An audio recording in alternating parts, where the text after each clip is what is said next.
오늘 본문을 가지고 마지막 당부라는 제목으로 함께 말씀을 나누도록 하겠습니다. 오늘은 바울이 데살로니가 교회인들에게 보낸 첫 번째 서신 데살로니가 전서의 마지막 부분을 이제 함께 나누게 됩니다. 데살로니가 전서를 보면 바울이 크게 도고 기도를 합니다. 데살로니가 교인들을 향해서 도고 기도를 두 번 기록을 합니다. 첫 번째 기록은 3장 12절에 13절에 보면 너희가 서로 사랑이 넘치고 너희 마음이 굳건해지고 주님 강림하실 때 하나님 아버지 앞에 거룩하고 흠이 없게 하시기를 내가 원하노라, 이렇게 기도를 합니다. 그리고 오늘 본문에 이제 마지막 두 번째로 기도를 합니다. 23절에 하나님이 너희를 온전히 거룩하게 하시고 주님 오시는 그날까지 흠없이 보존되기를 원하노라, 이렇게 도고 기도를 하죠. 여러분, 기도는 개인에게 놀라운 역사를 하나님이 허락하시고 또 하나님이 응답하시는 자리인 줄 믿습니다. 하나님 앞에 예의 차릴 필요 없습니다. 하나님 앞에 내가 그래도 성도인데, 내가 목사인데, 그럴 필요 없습니다. 하나님 앞에 점잖 떨 필요 없습니다. 하나님은 내가 말하지 않아도 구하지 않아도 다 주셔요. 아니요, 안 주십니다. 하나님 구해야 주십니다. 성경에 여러분 말하지 않아도 내가 주지 않는다고, 내가 준다고 얘기하신 적이 없습니다. 하나님 다 알고 계신다라고 말씀하십니다. 알고 계신다. 알고 계시는데 어떻게 해요? 부르짖어야 주신다는 것입니다. 자꾸만 요즘에 또 외람된 얘기지만 자꾸만 요즘에 신앙생활을 자꾸 이렇게 지식적으로 뭔가 좀 멋들어지게 이렇게들 하시려고 하시는 분들이 계셔요. 세상적인 유튜브를 보면 기도를 꼭 해야지 하나님 들으시냐 뭐하냐 이러는데, 여러분 간절한 사람은 부르짖게 되어 있습니다. 하나님은 언제 성경에서 잠잠하라고 하십니까? 부르짖으라고 하십니다. 부르짖으라고. 여러분, 하나님께 부르짖으십시오. 하나님께 외치십시오. 하나님께 간구하십시오. 하나님 앞에 응답받기 위해서 최선을 다해서 기도하십시오. 여러분, 오순절 다락방에 있던 성도들이 모여서 뭐 했습니까? 주님이 주시겠지 하고 가만히 있었습니까? 아니요, 기도했습니다. 그들도요. 그들 승천하신 예수님 본 사람들입니다. 그런데도 기도했습니다. 근데 여러분, 기도하고 나서 성령이 임재하셨습니다. 근데 여러분, 성령이 언제 임재하신 줄 아십니까? 기도했을 때 임재한 게 아니라요, 기도할 때까지, 성령 받을 때까지 이들이 기도했습니다. 성령 받을 때까지, 응답 받을 때까지 기도하십시오. 응답은 내 안에 하나님이 확신으로 주십니다. 이 기도를 더 해야 될지, 이 기도를 바꿔야 될지, 지금 이 상황이 응답이신지, 그거는 내가 하나님 앞에 압니다. 근데 우리는 대충 그냥 던지고 가는 스타일들이 있습니다. 또는 잠잠히 가만히 있습니다. 여러분, 그러지 마십시오. 내 귀에 내 기도가 들릴 정도는 하십시오. 우리가 왜 음악을 틀어놓습니까? 여러분 분위기 잡으려고 하는 게 아니라 마음껏 하나님 앞에 기도하시라고, 마음껏 하나님 앞에 우시라고, 마음껏 하나님 앞에 외쳐보시라고 기도하는 것입니다. 사랑하는 성도님들, 우리 서울 삼강교회는 뜨겁게 기도하는 교회가 되기를 주의 이름으로 축복합니다. 내 안에 있는 영혼을 내가 외치면서 깨울 수 있기를 주의 이름으로 축복합니다. 저는 원래 안 해봤어요. 해보세요. 해보시면 다른 세계를 맛보게 될 것입니다. 여러분, 맛본 사람만 압니다. 맛본 사람, 기도의 맛을 본 사람, 말씀의 맛을 본 사람, 신앙의 맛을 본 사람은 그걸 떠나지 않습니다. 거기에 깊은 하나님의 은혜를 경험하기 때문이죠. 여러분, 오늘 이 저녁에 하나님 앞에 기도하고 확신을 가지고 믿음으로 기도하며 주님의 응답을 구할 수 있기를 주의 이름으로 축복합니다. 여러분, 여러 기도도 하나님이 참 중요하게 여기시는데 그 중에 또 중요하게 여기시는 기도 중에 하나는 뭐냐면 도고 기도를 하나님이 참 기뻐하십니다. 도고 기도는 여러분 신기하게 뭐냐면 누구라도 할 수 있습니다. 누군가가 다른 사람을 도와줄 때 세상은 힘이 있거나 능력이 있거나 재력이 있는 사람이 그러지 못한 사람을 도와준다, 이렇게 되어 있죠. 맞습니다. 사회적인 구조가 그렇게 되어 있습니다. 지식이 많은 사람이 지식 없는 사람에게, 돈이 많은 사람이 돈이 없는 사람에게, 힘이 많은 사람에게 힘이 없는 사람에게 도와줄 수밖에 없는 구조이죠. 그게 이 세상 나라입니다. 그런데 여러분, 놀랍게도 하나님 나라의 구조는 다릅니다. 하나님 나라는 가장 큰 자, 가장 강한 자가 하나님 앞에 큰 자가 아니라 하나님을 믿고 의지하는 자가 강한 자입니다.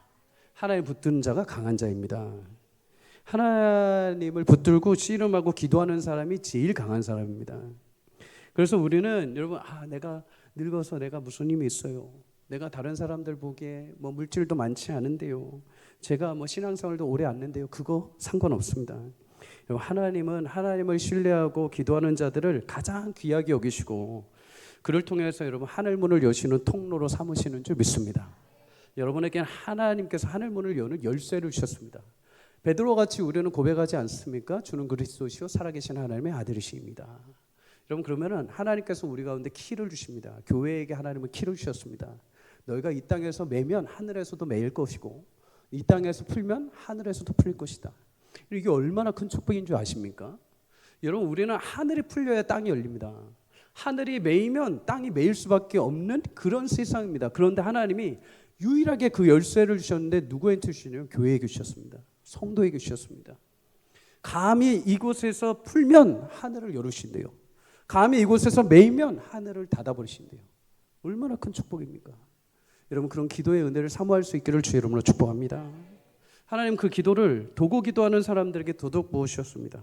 나를 위해서뿐만 아니라 다른 누군가를 위해서 기도할 때 하나님께서 그 역사를 바꾸십니다. 역사를 바꾼다니까 여러분, 이거를 꼭 기억하셔야 됩니다. 하나님의 절대적인 주권과 계획은 반드시 하나님이 이루십니다. 그런데 절대적인 주권 안에서 소소하게 일어나는 일들은 하나님 얼마든지 바꾸십니다. 예를 들어 하나님이 저 사람은 내가 반드시 구원할 거야 라고 하는 사람은 우리가 기도하고 우리가 노력하지 않아도 조금 부족해도 하나님 반드시 구원하십니다. 그런데 저 사람은 어떻게 해서든 가룟 유다와 같이 어떻게 해서든 배반하고 끝장날 사람은 사실 죄송하지만 예수님도 어떻게 할 수 없습니다. 그건 정해진 거죠. 그런데 그게 아니라 구원 안에서 실수하고 넘어지고 깨어지고 이럴 때 누군가 옆에서 기도하고 붙들어주고 세워주면 하나님 얼마든지 하나님 그 계획을 다 바꾸십니다. 얼마든지 그 영혼들을 일으켜 세우시기 위해서 하나님 놀라운 일들을 행하십니다. 여러분, 성경에 보면 이런 일들은 비일비재하죠. 아브라함은 조카 롯이 살고 있는 소돔과 고모라에 죄악이 가득해서 하나님이 심판하신다는 소식을 듣자마자 하나님 바짓가랑이를 붙들었습니다. 하나님, 의인 50명이 그 자리에 있다면요, 45명이 있다면요, 40명이 있다면요, 30명이 있다면요, 10명이 있다면요 하면서 한 명 한 명 계속 줄어들 때까지 10명이 있으면 내가 심판하지 않겠다. 거기까지 하나님 응답을 받아냅니다. 여러분, 그렇게 해가지고 결국 소돔과 고모라 한 명의 의인이 없어서 심판당합니다. 그런데 한 명의 의인이 없어서 심판당하는 그 속에서 하나님이 유일하게 아브라함의 조카 롯의 가정만 구출해내십니다.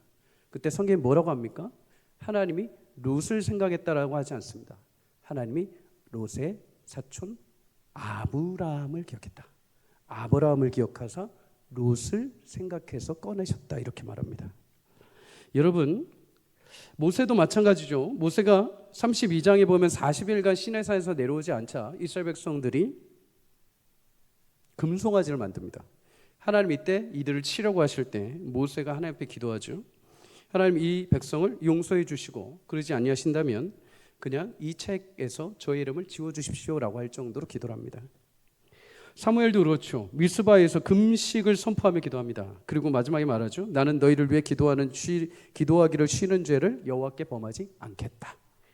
가장 아름답고 위대한 중보기도의 모습은 예수님이십니다. 여러분, 뜨거운 열정으로 예수님을 따랐던 베드로, 근데 예수님 앞에 배신할 것을 예수님 아셨습니다. 그래서 예수님 베드로에게 뭐라고 하셨습니까? 누가복음 22장 32절에 너를 위하여 믿음이 떨어지지 않기를 기도하였노니 너는 돌이킨 후에 너의 형제를 굳게 하라. 예수님 이 중보기도가 계속 3년 동안 쌓인 거죠.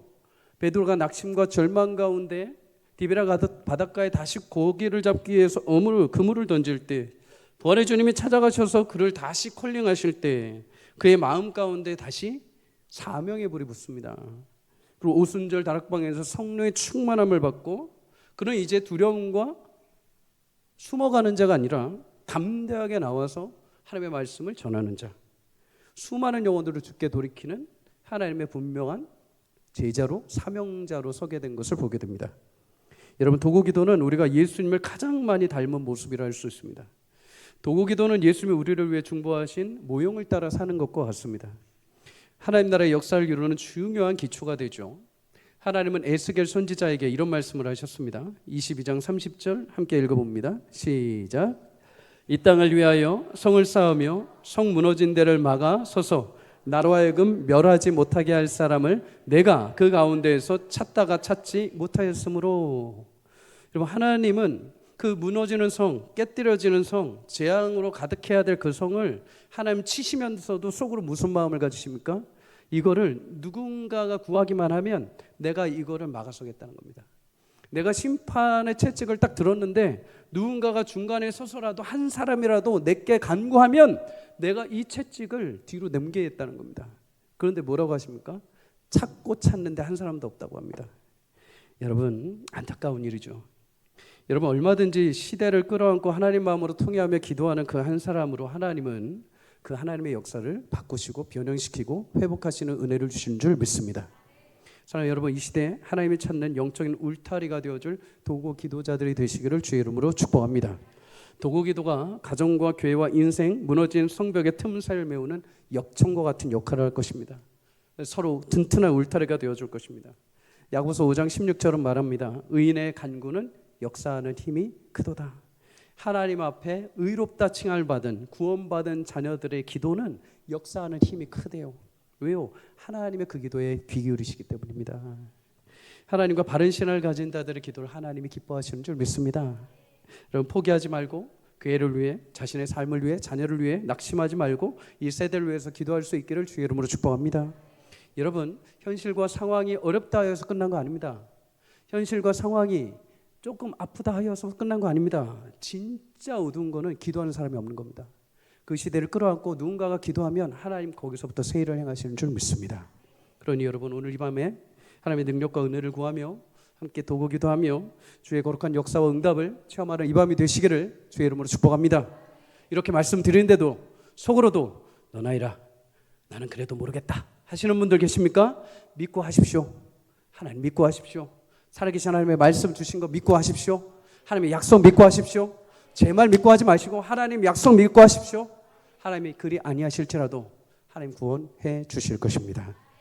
여러분, 바울이 데살로니가 교인들을 위해서 이렇게 도구 기도를 합니다. 23절에 평강의 하나님이 친히 너희를 온전히 거룩하게 하시기를 원한다.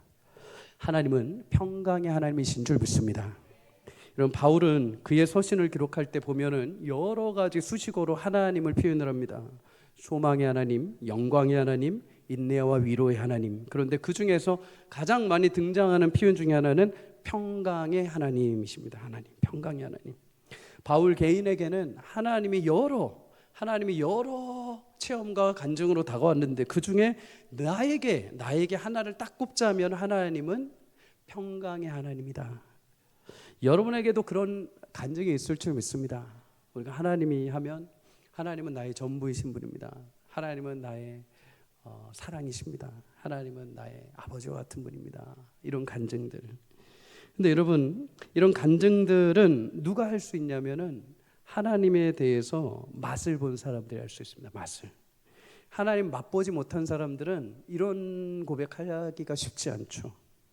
하나님에 대한 그 맛을 보면 한 번 맛보면 잊혀지지가 않죠. 그래서 평생을 살아가면서 그때 만났던 그 뜨거웠던 하나님, 나의 전부이셨던 하나님, 내 전부였던 하나님에 대한 기억이 가감하게 우리 가운데 찾아오죠. 저는 하나님 하면 무슨 하나님 하면 떠오르냐면 전부이신 하나님입니다. 사실 나의 전부이신. 왜냐하면 이게 되게 복합적인 거죠. 복합적인 거. 제가 고등학교 시절에 재수를 할 때 그제 가장 많이 들었던 찬송 중에 하나는 소리엘의 나의 전부라는 찬양입니다. 나의 전부이신 하나님. 근데 그때 여러 가지 고민과 갈등과 기도할 때 하나님만이 나의 전부이시구나. 하나님만이 전부이시구나. 그 고백이 제 안에 이렇게 쌓여 있던 것이죠. 그래서 당신의 하나님 누구이십니까? 라고 할 때 하나님 나의 전부이신 분입니다. 다른 거 다 버려둬도 하나님만이 나의 전부이십니다. 시편 34편 8절에 보면 너희는 여호와의 선하심을 맛보아 알지어다. 하나님은 여러분 모두에게 하나님을 맛보게 해주시길 원하십니다. 지식적으로가 아니라 하나님이 찾아오셔서 말씀으로든 예배로든 하나님의 역사와 은혜를 경험하게 하시기를 원하신다는 거죠. 여러분, 주님을 만나고 주님에 대한 맛을 경험할 수 있기를 주의 이름으로 축복합니다. 그냥 광고만 보고 가시면 안 됩니다. 이렇게 식품 매장에 가셔가지고 여기저기서 막 이렇게 아주머니들 이렇게 만들어 맛보고 가세요 한다고 해서 그것만 맛보시면 안 됩니다. 직접 그걸 사가지고 가셔서 집에 가서 뜯어보시고 직접 만들어 드셔봐야 이게 속았다. 이게 진짜 맛있다. 너무 맛있어서 옆에 집 순자 엄마한테 소개를 시켜주든 뭐하든지 하지 않겠습니까? 하나님을 맛볼 수 있기를 주의 이름으로 축복합니다. 말씀으로 맛보고 기도로 맛보고 하나님은 얼마든지 듣고 싶고 맛보고 하십시오. 얼마든지 그렇게 하십시오. 다른 거 맛보려고 노력하지 마시고. 여러분 우리가 죄송해요. 오늘 왜 이렇게 자꾸만 뭔가 다른 게 많아요.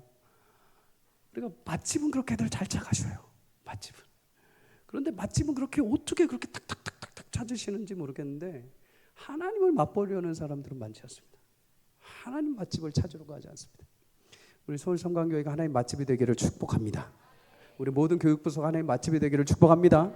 맛이 나는 교회가 되기를 축복합니다. 하나님의 평강, 하나님의 은혜, 하나님의 그 모든 기억들이 우리 가운데 각인되기를 바랍니다. 평강, 헬라어로 에이레네, 히브리어로 샬롬입니다. 샬롬, 평화, 평강이라는 거죠. 평화는 여러분 갈등이 없는 겁니다. 갈등이 없다는 것은 상대방과 내가 편하다는 것이죠. 관계가 편하다는 것. 더 깊이 나아가서는 굳이 말을 안 해도 굳이 뭐를 하지 않아도 그냥 있는 그 자체가 편한 것입니다. 근데 하나님과 우리는 사실 되게 불편한 관계였습니다. 하나님과 우리는 같이 있을 수가 없는 관계. 하나님은 빛이시고 우리는 어둠이고 하나님은 선이시고 우리는 죄악 덩어리이고 같이 있을 수가 없는 존재들입니다. 그런데 우리가 어떻게 평강의 하나님을 만나게 되었는가? 에베소 2장 14절 함께 읽습니다. 시작. 그는 우리의 화평이신지라 돌로 하나를 만드사 원수된 것 곧 중간에 막힌 담을 자기 육체로 하시고. 아멘. 하나님은 우리와 참된 평화의 관계를 이루시기 위해서 우리 사이에 막혀있는 죄의 담을 허무시기 위해 예수님을 이 땅에 보내주셨습니다. 예수님의 십자가의 부활의 권세와 능력이 친히 우리 가운데 그 담을 허시고 하나님과 굉장한 평강의 은혜와 참된 하나님과 자녀의 관계로 회복시켜 주신 줄 믿습니다. 그래서 요한복음 14장 27절에 보면 부활의 예수님이 제자들에게 찾아가셔서 가장 먼저 하신 말씀이 뭡니까? 평강을 너희에게 주노라. 내가 살아났어. 우와, 니들 한 놈도 안 남아 있더라. 이게 아니라 가장 먼저 와서 얘기해 주고 싶은 게 뭐였냐면 내가 부활함으로 너희가 그렇게 끊어지고 그렇게 두려움 가운데 종의 삶을 살던 너희 인생이 이제 바뀌었다는 것입니다. 나로 인해서 이제 하나님과 너희가 하나가 되었고 이제 너희는 두려움, 염려 가운데 종의 노릇할 필요 없다는 것입니다. 하나님의 자녀로 살아갈 수 있는 길이 활짝 열렸다는 것이죠. 여러분 이게 복음인 줄 믿습니다. 하나님으로부터 오는 평강은 여러분 세상이 줄 수 있는 평강과 다릅니다. 세상은 이것저것 가져다가 주면 마치 그게 평가요, 그것이 잘 되는 것 같고 그것이 있으면 좋을 거야 라고 얘기를 합니다. 그런데 예레미야 6장 14절에 분명히 말하죠. 세상이 말하길 평강하다 평강하다 하지만 평강이 없다. 여러분 평강은 우리 사람이 인위적으로 만들 수 없습니다. 평강의 왕이신 하나님이 나에게 오실 때, 주님이 오셔서 그 담을 허무셨을 때 참된 평강을 얻게 되는 줄 믿습니다. 여러분 생각해 보십시오. 하나님은 전능하신 분이요 만유의 주이십니다. 근데 하나님이 저와 관계가 껄끄러워서 항상 불편해 하신다고 여러분 생각해 보십시오. 하나님도 어렵고 저도 어렵고 기도하러 왔는데 하나님이 내 기도하는 거 하나님 굉장히 불편해 하시는데 나 하는 것도 어렵고 들으시는 하나님도 어렵고 예배하러 왔는데 예배 자리에 왔는데 저 하나님 눈치 보고 참 하나님도 받으시기에 이거를 받아야 돼 말아야 돼 되게 껄끄럽고 어떻게 평강이 있을 수 있겠습니까? 그러나 하나님이 부활의 예수님을 찾아오셔서 우리의 아버지 되어주시고 우리를 자녀 삼아주셔서 우리를 평강의 은혜로 인도해 주신 줄 믿습니다. 물론 아버지라고 하면 또 아버지에 대한 잔상과 기억들이 있어서 또 때로는 힘들어하시는 분들이 있습니다.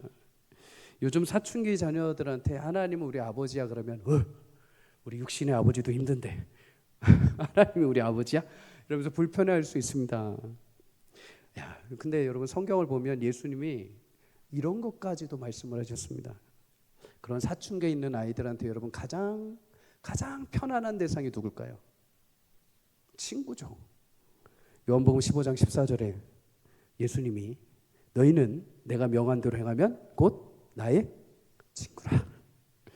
예수님 편하고 아버지와 같은 존재뿐만 아니라 때로 우리 가운데 친구처럼 찾아오셔서 우리에게 그 귀한 평강을 주시는 분인 줄 믿습니다. 여러분 오늘 이 밤에 나의 영혼에 깊이 서려있는 두려움과 염려, 불안 하나님께서 그 평강의 은혜로 잠재워 주시기를 주의 이름으로 축복합니다. 여러분 가는 곳마다 그 평강의 은혜가 흘러넘치게 하실 줄 믿습니다. 주님이 계셔야 우리 가운데 평강이 넘치게 됩니다. 예수님이 내 안에 계셔야 어둠이 물러가고 내 안에 계셔야 그 두려움이 사라지게 됩니다. 우리 말씀을 암송하신 분들은 아실 겁니다. 내 삶이 전혀 바뀌지 않았는데 말씀 암송하는데 그냥 은혜가 넘치는 거죠. 그냥 말씀의 어떤 활자적인 능력이 아니라 그 말씀이신 하나님이 내 안에 계시기 때문인 줄 믿습니다. 말씀 읽다 보면 여러분 아마 반응하셨을 겁니다. 말씀 암송하다 보면 그게 한 번 10번, 20번, 40번, 100번 이렇게 읽다 보면 갑자기 어느 순간 그 말씀 한 구절에서 울컥합니다. 울컥. 하나님이 나한테 터치하시는 순간이죠. 말씀으로 터치하시는 순간입니다. 사랑하는 여러분, 오늘 주님이 우리 심령 가운데 임재하실 때 우리의 모든 어둡고 상하고 찢겨진 우리의 마음을 회복하시고 치유하시는 참된 평강이 임하게 될 줄 믿습니다. 그 회복의 귀한 은혜가 있기를 주의 이름으로 축복합니다. 여러분 바울은 그렇게 해서 계속 기도를 합니다. 평강의 하나님이 너희를 온전히 거룩하게 하시고 영과 혼과 몸이 주 예수 그리스도께서 강림하실 때까지 흠없이 보존되기를 원하노라. 하나님이 우리를 거룩하게 하신다는 것, 거룩하다라는 것 두 가지 의미가 있습니다. 하나는 거룩하신 하나님이 우리와 함께 관계를 맺으셨다는 것입니다. 거룩하신 하나님이 부활하신 예수 그리스도의 능력을 통해서 우리를 거룩한 자녀 삼아 주셨다는 거죠. 그냥 넌 거룩한 아이야 이렇게만이 아니라 이게 아니라 거룩한 하나님과 함께 교제할 수 있도록 우리를 의롭다라고 칭해 주신 것입니다. 관계가 회복된 거죠. 또 한 가지 거룩함은 그렇게 하나님의 자녀로서 우리를 흠없이 지키고 완성해 가신다는 것입니다. 최근 뉴스를 보니까 태안 앞바다에 조선시대 곡물을 공납하던 그 배가 이렇게 가라앉아 있다가 600년 만에 이렇게 건져 올린 게 인양한 게 나왔죠. 그 안에 과거의 유물들이 이렇게 붙여 있었습니다. 고려시대 청자가 대거 발견이 됐죠. 이게 딱 지금 봐도 뉴스에 보니까 보물로 지정될 거다 이렇게 벌써 얘기를 하더라고요. 조선왕조 실록의 기록에 보면 1932년부터 60년 동안 이 태안에서 서울 한양까지 가는 이 길목에 배가 한 200척이 그 일대에 침몰되어 있다고 합니다. 보물 좋아하시는 분들 함께 가시죠. 가서 배 하나 건져내시면 보물 한 바가지 건져내는 겁니다. 여러분 그런데 그 유물들을 보면 어떤지 아십니까? 분명히 깨진 것도 있지만 그걸 자세히 보면 깨졌다 뿐이지 나머지는 대부분 다 굉장히 깨끗합니다. 굉장히. 여러분 왜 깨끗한지 아십니까? 바다에 잠겨 있었기 때문입니다. 수백 년 가까이 바다가 이 보물들을 이 그릇 하나를 보존하고 있었던 거죠. 만약에 이 물들이 바다가 아니라 세상에서 600년간 지냈다면 여러분 어떻게 됐을까요? 아마 이가 나가고 깨지고 또 박살나고 아니면 어디 이름도 없는데 그냥 버려졌을 것입니다. 거대한 바다가 그것을 감싸고 보존했기에 깨끗하게 보존될 수 있었던 거죠. 우리도 마찬가지입니다. 나 혼자 보존되겠다고 해서 내가 동굴에 들어가거나 산속에 들어가서 우리 살 수 없습니다. 우리는 세상 속에 하나님의 보냄을 받은 자들이고 세상 속에 치열하게 살아가야 됩니다. 경쟁도 하고 다툼도 없고 아픔도 있는 그 속에서 열심히 싸워가야 됩니다. 그런데 여러분 그 속에서 우리가 어떻게 보존을 할 수 있겠습니까? 유일한 방법은 거대한 하나님의 평강의 바다에 덮이는 것입니다. 질그릇같이 약하고 연약한 우리 인생이지만 주님의 거룩한 손이 그와 우리와 함께 하시고 우리를 덮으실 때 우리가 살아가는 현실은 굉장히 치열하게 싸우는 현실이지만 하나님의 평강의 바다가 덮을 때 우리를 보존하고 지키시는 은혜를 주시는 줄 믿습니다. 신기하죠? 분명 깨져 있었습니다. 금이가 있습니다. 그런데 사람들이 그거 뭐라고 합니까? 보물이라고 말합니다. 보물. 우리도 그렇죠. 하나님의 은혜의 바다에 잠겨 살아가지만 그 와중에 때로는 깨지기도 합니다. 그 와중에 실수도 합니다. 흠이 생기기도 합니다. 이빨이 나가기도 합니다. 그런데 오늘 성경이 뭐라고 하십니까? 흠 없게 보존하신다. 우리는 흠이 있는데요. 저는 이미 살아오면서 흠이 많은데요. 저는 이미 살아오면서 실수한 게 굉장히 많은데요. 깨진 것도 많은데요. 그런데 성경이 말합니다. 너희를 흠 없이 보존한다. 그럼 이 자리에서 여러분 흠 없으신 분 계십니까? 그럼 우리는 다 깨진 거, 다 실패한 사람들입니까? 아니요. 여러분 분명히 우리 인생을 지나고 보니까 나는 깨진 것 같고 나는 점 많은 것 같고 흠도 많은 존재인데 하나님 마지막에 나를 평가하실 때 예수님 안에서 우리를 보시면서 너는 점도 없고 흠도 없고 내가 보기에 가장 아름다운 그릇이라고 인정해 주신다는 것입니다. 내가 보기엔 치열하게 싸우다가 실수하고 자빠지고 깨지고 무너지고 상처나고 멍자국이 나 있는데도 불구하고 하나님 그거 나무라지 않고 믿음을 지키느라고 수고했다, 애썼다. 그 풍랑이는 바닷속에서 내가 너를 붙들고 있다는 그 믿음을 하나 지키고 끝까지 눈물로 기도하고 애써온 거 너무나 귀하다, 잘했다, 애썼다, 그렇게 인정해 주신다는 것이죠. 사랑하는 여러분, 지금의 실패와 나의 흠을 보고 너무 쉽게 금 같다고 낙심하지 마십시오. 진짜 유물은 600년이 지나 바다 한가운데 잠겨 있었습니다. 바닷속에 있을 때는 모르지만 건져 올릴 때 사람들은 그것을 보물이라고 한 것처럼 지금 세상 속에 살아가는 우리의 인생이 사람들은 뭐라 하고, 사람들은 보잘것없다 하고 세상의 눈에 비쳤을 때는 그저 하나의 쓸모없는 바다에 버려진 폐기물처럼 보일지 모르지만 주님께서 거대한 바다로 주의 거룩한 손으로 덮어주시고 마침내 우리를 영광스러운 주님 오시는 날 건져내실 때는 가장 아름다운 보물로, 가장 멋진 보물로, 가장 화려하고 영광스럽게 살아왔다라고 칭찬해 주시며 우리를 주님의 손으로 인도하시는 은혜를 주실 줄 믿습니다. 그 귀한 믿음의 삶을 살아갈 때 하나님의 바다가 덮여야 됩니다. 오늘도 여러분 기도하십시오. 하나님 은혜 바다를 저를 덮어주십시오. 물론 내가 깨지고 못났지만 하나님의 거룩한 성령의 바다로 나를 덮어주십시오. 여러분 위에는 아무리 바다가 치고 아무리 바람이 치셔도 막 바다가 휘몰아치셔도 바다가 움직이지만 깊은 바닷속은 잠잠합니다. 고요합니다. 성도의 삶은 그래야 됩니다. 여러 가지 풍파 때문에 왔다 갔다 여기 갔다 여기 갔다 하는 사람들이 아니오. 나의 중심과 나의 마음, 내 영혼은 주님의 깊은 평강의 바다 안에 있으므로 흔들리지 않고 주님이 건져내시는 그날까지 내가 이 자리를 묵묵히 지키고 믿음을 지킬 때 하나님께서 완성하시는 귀한 구원의 역사를 이루시는 때를 주실 줄 믿습니다. 여러분 23절에 주님이 우리의 혼, 영, 몸을 보존하시기를 원하신다 이렇게 말합니다. 창세기 2장 7절에 보면 하나님은 인간을 지으실 때 그의 형상과 모양으로 흙으로 만드시고 코에 생기를 불어넣으셨습니다. 생영, 살아있는 존재가 되게 하셨다는 거죠. 동시에 인간이 몸과 영혼 두 요소로 구성되어 있고 이 두 요소가 유기적으로 이제 완전한 연합을 이루었다는 말이기도 합니다. 그러면 흔히 우리는 이 몸은 이해가 됩니다. 그런데 영과 혼은 무엇인가? 이게 이제 조금 헷갈리기 시작을 하죠. 바울은 오늘 본문에서 우리 몸을 영, 혼, 몸 이렇게 말을 합니다. 흔히 철학적인 해석을 담아 표현하자면 과거에 헬라 철학의 사상을 받고 영향을 받아서 성경 속에 이런 표현들이 있습니다. 영은 하나님과 교통하는 고등 차원이라고 하고 또한 혼은 우리의 동물적인 감각, 감정을 말합니다. 그리고 몸은 우리 육체를 말하는 거죠. 이렇게 영, 혼, 몸으로 우리 몸이, 우리 인생이 구성되어 있다 하여서 오늘 본문과 히브리서 4장 12절에 하나님의 말씀은 살아있고 활력에서 좌우의 날선 어떤 것보다도 예리하여 우리 혼과 영과 관절과 골수를 찔러 쪼갠다. 여기에 나오는 영과 혼을 들어서 어떤 사람들은 우리 몸이 세 개의 존재로 삼분설이라고 해서 몸과 영과 혼으로 구성되어 있다 이렇게 이야기들을 합니다. 그런데 사실 성경을 자세히 보면 이 삼분설은 조금 어폐가 있습니다. 왜 그런가? 예를 들어서 여러분 우리가 영이라고 할 때 조금 양해하고 들으십시오. 히브리어로 루하흐, 헬라어로 푸뉴마라고 합니다. 루하흐, 푸뉴마.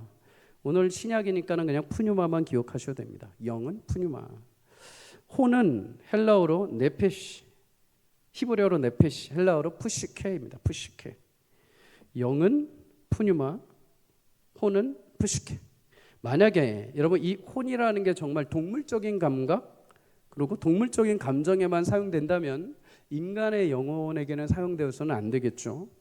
그런데 마태복음 10장 28절에 이렇게 말씀을 합니다. 몸은 죽어도 영혼은 능히 죽이지 못하는 자들을 두려워하지 말고 오직 몸과 영혼을 능히 지옥에 멸하시는 자를 두려워하라. 그래서 영혼이라는 단어가 혼이라는 푸시케입니다. 만약에 여러분 동물적인 감각, 혼이라고 해서 정말로 동물적인 감각만 말한다면 성경 마태복음에 이 단어를 사용해서는 안 되죠. 몸 죽고 우리 영혼은 하나님 나라에 가게 되는데 그 혼을 갖다가 동물적인 감각으로 표현해서는 안 되는 거죠. 로마서 8장 10절에는 이렇게 말합니다. 또 그리스도께서 너희 안에 계시면 몸은 죄로 말미암아 죽은 것이니 영은 의로 말미암아 살아 있는 것이니라. 아멘. 여기서 영은 헬라어로 푸뉴마, 영이라고 또 표현하죠. 아까는 혼이라고 표현하고 여기서는 또 푸뉴마, 영으로 표현을 합니다. 왔다 갔다 하죠. 자, 히브리서 10장 38절 하나만 더 봅니다. 나의 의인은 믿음으로 말미암아 살리라. 또한 뒤로 물러가면 내 마음이 그를 기뻐하지 아니하리라 하셨느니라. 아멘. 여기서 단어, 내 마음이라는 단어는 푸시케입니다. 혼입니다. 혼. 동물적인 감각이라고 말하는 혼. 근데 여기서 내 마음은 하나님의 마음이죠. 그럼 하나님의 마음을 저급한 동물적인 감각으로 표현해서는 안 되는 거죠. 결론적으로 성경에 보면은 영혼을 혼합해서 사용하는 것입니다. 혼합해서. 그래서 인간은 물리적인 몸과 영적인 영혼으로 결합되어 있다라고 우리는 말을 하는 거죠. 그렇다면 오늘 본문에서 바울이 왜 굳이 그러면은 우리 영혼을 영과 혼으로 굳이 이렇게 세세하게 구분해서 표현을 하고 있는가? 하나님이 우리를 보존하신다는 것은 보호하고 지키고 안전하게 유지한다는 것을 말하죠. 주님 오시는 날까지 너희를 거룩하게 지키고 보호하실 텐데 어느 정도까지 보호하고 지키시는가? 모든 부분에 있어서 하나도 놓치지 않고 아주 완벽하게 보호하신다는 의미, 너희 마음과 너희 생각과 너희 영혼과 너희 온몸까지도 하나하나 하나님이 빠뜨리지 않고 모든 것 세세하게 고치고 회복하시고 이끄셔서 하나님의 온전한 사람으로 세우신다는 것을 굳이 세세하게 표현하기 위해서 영혼까지도 영과 혼으로 세세하게 나눠서 표현하고 있는 것입니다. 여러분, 하나님은 미쁘신 분인 줄 믿습니다. 약속을 지키시고 끝까지 그 일을 이루시는 분입니다. 주께서 오시는 그날까지 우리 영혼과 온몸을 붙드시고 성도로서 장성한 분량에 이르도록 우리를 인도해 가실 것입니다. 어떤 사람들은 인간은 죽을 것이니까 몸은 그냥 대충 살아도 되지 않냐, 영혼이 중요하지 않냐라고 말하시는 분들도 있습니다. 그러나 그러지 않습니다. 하나님은 우리 육체의 몸도 귀하게 여기십니다. 시편 139편 13절에 주께서 내 내장을 지으셨다 이렇게 말합니다. 하나님이 영혼만 귀하다고 하다면 흙으로 지어진 존재다, 그냥 영혼 불어넣으셨다 끝나면 됩니다. 그런데 그 내장까지도 하나님이 어떻게 만드셨냐? 세세하게 디테일하게 만드셨다는 것입니다. 우리 장기처럼 신비로운 과는 없습니다. 우리 장기 하나하나가 각자의 역할을 하고 서로 도움을 받아 혈액이 돌고 심장이 뛰고 폐가 숨을 쉬고 신경으로 움직이고 지적인 배움을 통해서 그것이 우리의 마음으로 오고 그 마음이 우리의 행동으로 움직이게 됩니다. 여러분, 우리 몸과 생각과 마음의 행동을 보면 놀라운 신비, 하나님의 작품이라고밖에 말할 수가 없습니다. 요즘 로봇이 가장 핫하죠. 로봇. 이제는 로봇이 그냥 공장에 있는 로봇이 아니라 휴머노이드라고 해서 삶의 자리까지 이제 들어올 준비를 하고 있습니다. 여러분들 이제 조금만 있으면 집에서 설거지 안 하셔도 됩니다. 빨리 안 하셔도 됩니다. 이제 돈만 좀 있으시면 한 몇백 몇천 들이셔서 일로 와, 여기 빨래, 수건개 이렇게 하면 지가 다 할 겁니다. 어버버하면서 다 할 겁니다. 근데 여러분, 아무리 로봇을 수천 대 만들어 놓는다 하더라도 한 사람과 비교할 수 없습니다. 왜 그렇습니까? 로봇은 인간이 만든 기계에 불과합니다. 그리고 그 이름은 회사가 지어주는 거죠. 제조업체가 지어주는 겁니다. 그러나 세상에서 유일하게 하나님이 오장육부를 지으시고 그의 형상과 모양으로 지으신 존재는 딱 하나밖에 없습니다. 우리 사람밖에 없습니다. 그리고 그것을 지으시고 사람이다, 아담아 하고서 부르신 것입니다. 누가복음 12장 7절은 말합니다. 너희에게는 머리털까지 다 세신 바 되었으니 두려워하지 마라. 사랑하는 여러분, 태에서부터 우리를 지으신 하나님, 그 나의 모든 길을 눕고 자는 모든 것까지 아시며 우리를 살피고 계시는 줄 믿습니다. 우리 자녀들의 인생을 그렇게 인도해 가실 줄 믿습니다. 여러분의 인생을 그렇게 인도해 가실 줄 믿습니다. 그 미쁘신 하나님이 끝까지 아름다운 그의 형상을 우리 가운데 완성하실 때까지 포기하지 않고 하나님 끝까지 붙드시고 그의 형상을 아름답게 완성해 가실 날이 오게 될 줄 믿습니다. 데살로니가전서 5장 26절을 우리 함께 읽습니다. 시작. 거룩하게 입맞춤으로 모든 형제에게 문안하라. 아멘. 바울은 중보기도를 마치고 나서 이제 형제들 안에 서로 안에 있는 권면들을 마지막으로 나눠줍니다. 문안해라. 일상적인 인사를 하는 거죠. 인사를 하되 거룩한 입맞춤으로 해라라고 말합니다. 여러분, 입맞춤 인사는 페르시아 바사의 인사 관습입니다. 그게 이제 유대로 건너와서 유대인들까지 하게 된 거죠. 바울은 고린도전서, 로마서에서 마지막에 항상 거룩한 입맞춤으로 문안해라 이렇게 표현을 합니다. 베드로는 베드로전서 5장 14절에 사랑의 입맞춤으로 서로 문안해라 이렇게 말합니다. 한마디로 예수님 안에서 서로 사랑하고 서로 격려하고 표시를 하면서 손등이든 볼이든지 주님 안에서 서로 격려하라는 거죠. 요즘에는 이렇게 볼에다 하면은 좀 위험하니 악수하고 아니면 동성끼리 포옹도 하고 이렇게 하는 거죠. 근데 여러분, 중요한 것은 이 문안을 교회 안에 모든 형제에게 하라라고 말합니다. 모든 형제. 여러분, 우리 모두 서로 주 안에서 서로 문안하기를 주의 이름으로 축복합니다. 성경에 보면 문안은 했는데 죽음의 문안을 한 사람이 있습니다. 가룟 유다입니다. 마태복음 26장 48절을 보면 가룟 유다도 예수님에게 거룩한 입맞춤을 합니다. 그런데 그 입맞춤은 거룩한 입맞춤이 아니요 빙신의 입맞춤이죠. 병사들에게 내가 가서 입맞춤을 하는 그가 예수다. 그를 잡아라. 하나님은 그에게 찾아오셔서 거룩한 입맞춤을 하셨는데 베드로는 배신의 입맞춤을 해버린 것입니다. 여러분, 우리는 하나님의 거룩한 입맞춤을 받은 자들인 줄 믿습니다. 예수님의 부활의 십자가를 덧입혔다는 것은 예수님의 거룩한 입맞춤으로 주님이 우리를 찾아오시고 만나주셨다는 거죠. 여러분, 그 입맞춤으로 우리 서로 안에 격려하고 사랑하고 인사할 수 있기를 주의 이름으로 축복합니다. 서로 안에 좋은 말들로 인사해 주십시오. 봉사하고 계시는 분들한테 그냥 지나치지 마시고 수고 많으십니다. 애써주셔서 감사합니다. 너무 귀하십니다. 식사 준비해 주시는 분들한테 참 감사합니다. 맛있습니다. 고맙습니다. 관리하시는 집사님들에게 참 보이지 않고 수고 많으십니다. 우리 여러 가지 예배로 수고하시는 분들에게 참 많이 애써서 고맙습니다 하면서 항상 여러분 우리 입술에서 평강의 은혜가 흘러넘치기를 주의 이름으로 축복합니다. 27절에 또 다시 권면을 합니다. 모든 형제에게 이 편지를 읽어주어라. 우리 교회 안에 세상 이야기, 사람 뒷이야기, 정치 이야기 그런 이야기들이 많이 하고 싶을 때가 있을 줄 압니다. 그럼에도 그거 잠시 여러분 내려놓고 주의 말씀을 서로 읽고 나눌 수 있기를 주의 이름으로 축복합니다. 교회에 올 때 우리는 모두 영적인 바구니를 하나씩 가지고 옵니다. 저도 가지고 옵니다. 저도 보이지 않을 뿐이죠. 그리고 여러분, 그날 영적인 바구니에 우리는 이제 무엇을 담아가느냐? 한 주 동안에 내가 싸울 수 있는 영적인 무기들을 이제 담아가는 것입니다. 기도도 담고 말씀도 담고 찬송도 담고 예수님의 보혈의 능력으로 위로도 담고 격려도 담고 도전도 담고 누군가의 한마디에 그 사랑의 격려를 각성으로 또 담고 가득가득 담아갑니다. 그리고 일주일 동안 그 담았던 것을 하나하나 중간중간마다 필요할 때마다 써내는 거죠. 풀어내는 겁니다. 그걸로 맞기도 하고 그걸로 싸우기도 하고.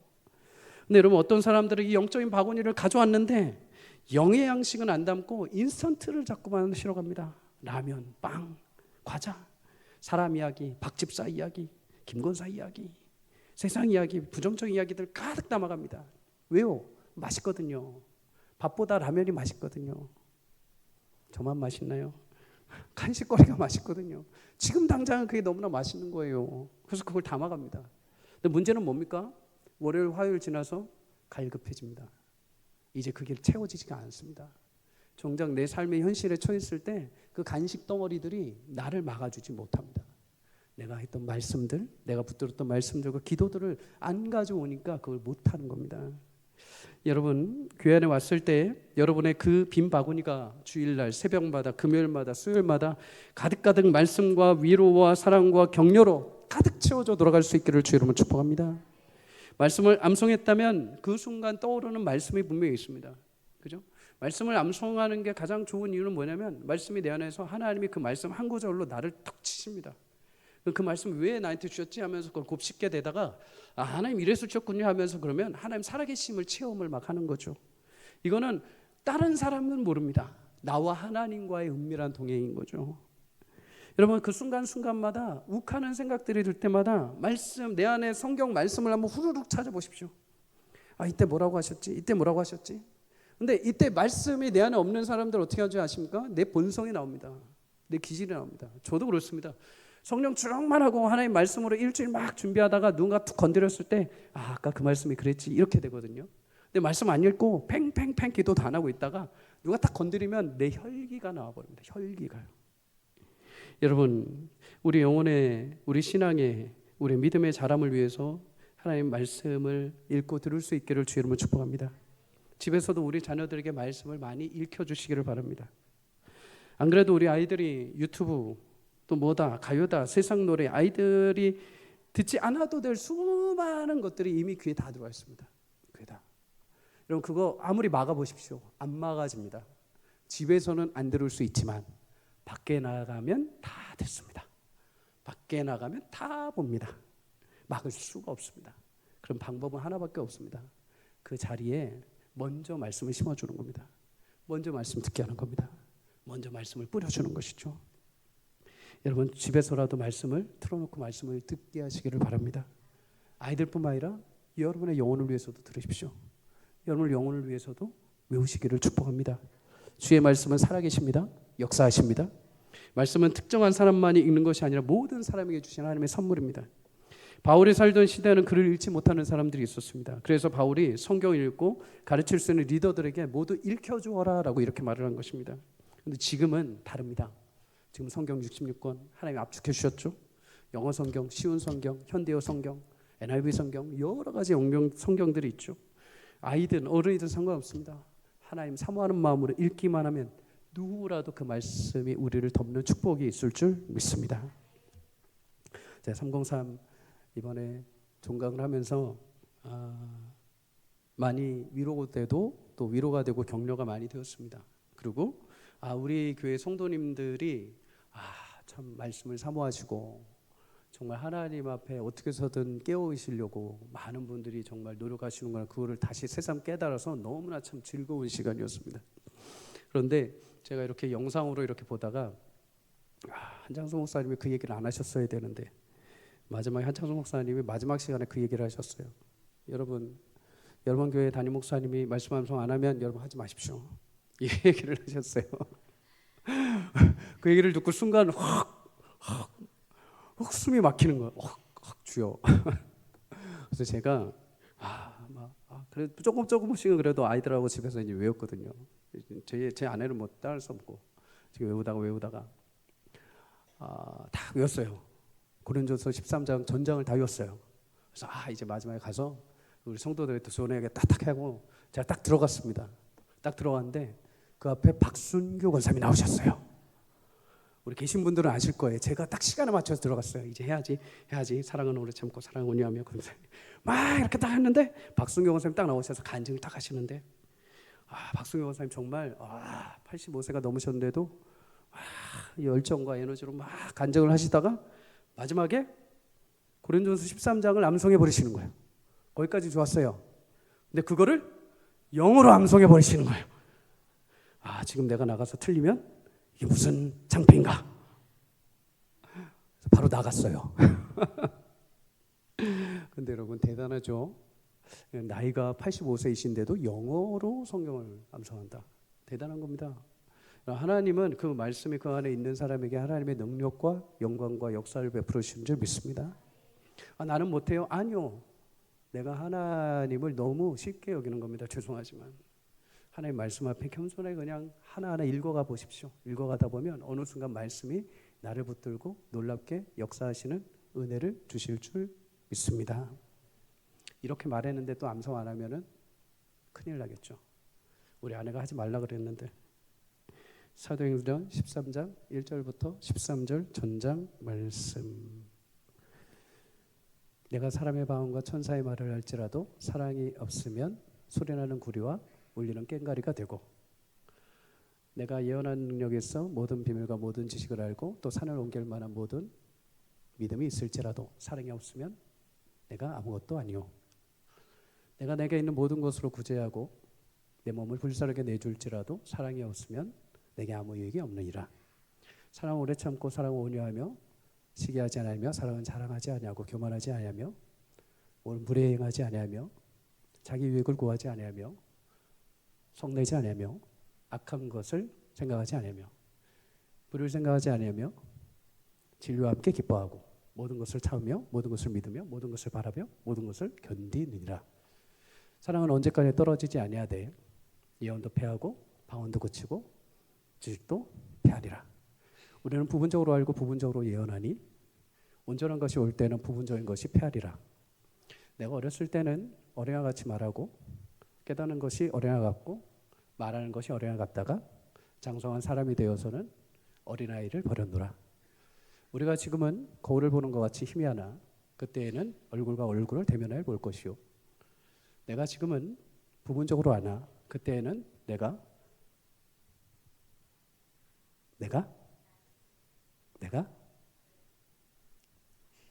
주님이 나를 아는 것 같이 온전히 알리라.